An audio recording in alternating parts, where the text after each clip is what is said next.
Ah, I didn't see you come in. My name's Henry David Thoreau. Some call me the father of environmentalism for my nature poems and my social experiment known as Walden. But let's start at the beginning, shall we?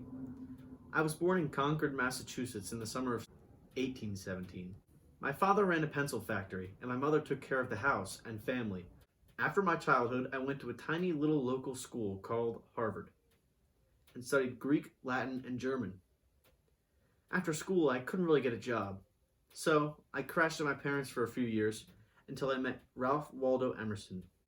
He taught me about transcendentalism, which is seeing all of nature and humanity as divine. I casually wrote nature poetry and became good friends with my bro Emerson, good enough that he gave me some of his land to build a house on. You know, as all good friends do. I decided to try a social experiment where I would isolate myself from society for as long as I could, cutting myself off from products of society and try to live off the things that I made or picked. Basically, I went off the grid for a while, only having a few visitors here and there, until one day a policeman showed up.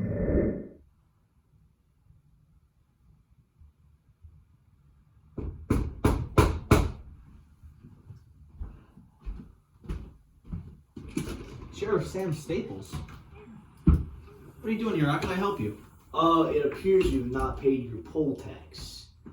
My poll tax? Well, you see, I'm doing this thing called a social experiment where I'm going to hide myself in the woods all year and not contribute to society or do anything like that. So you don't have to worry about me.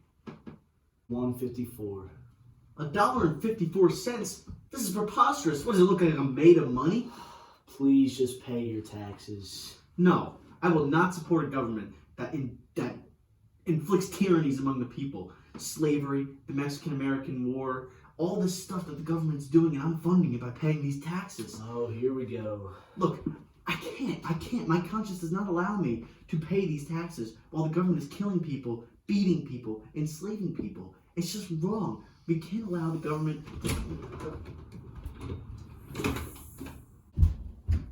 Now you listen here, Bill. I ain't no deputy. I ain't the new guy. I'm the sheriff, for God's sake. You gotta stop sending me to the crazy's house. I got held up at that Thoreau shack again. Talking about not paying his taxes, some corrupt government and whatnot. Thoreau. Oh. Is he refusing to pay his poll tax again? And guess how much he owes? $1.54. What? This is a felony level offense. Well, technically, the poll tax doesn't even affect slavery or the Mexican War. It's so the Russians don't hack our election machines. Wait, did you say the Mexican-American War? Yes, sir, I did indeed say that. Arrest him immediately. Throw him into jail. I love the Mexican-American War. Well, Bill, according to my little handy-dandy book of laws, it says... Hold on. Loitering. Taxes. Here we go. It says nothing about imprisoning a man. It just says we can take an equal amount of his property. Henry! I know you're in here!